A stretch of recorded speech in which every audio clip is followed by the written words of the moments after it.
L'histoire serait-elle en train de se répéter? 1998-2018, 20 ans après, Anjouan se rebelle.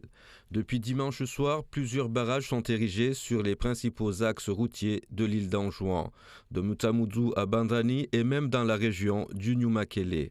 Un soulèvement populaire que l'on ne peut pas nommer pour l'instant. Seule certitude, il se déroule de la même manière qu'en 1998, lors du premier mouvement séparatiste anjouanais. Cette révolte de la population serait encadrée par des opposants en exil, déçus de la politique actuelle du président de l'Union des Comores, Azali Assoumani. Il réclame sa démission et la libération de l'ensemble des prisonniers politiques.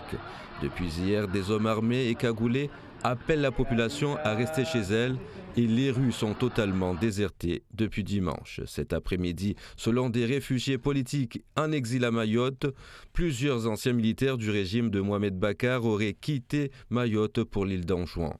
La population d'Anjouan paralyse son île au moment où une délégation de l'Union africaine arrivée à Moroni la semaine dernière envisageait de se rendre sur l'île d'Anjouan.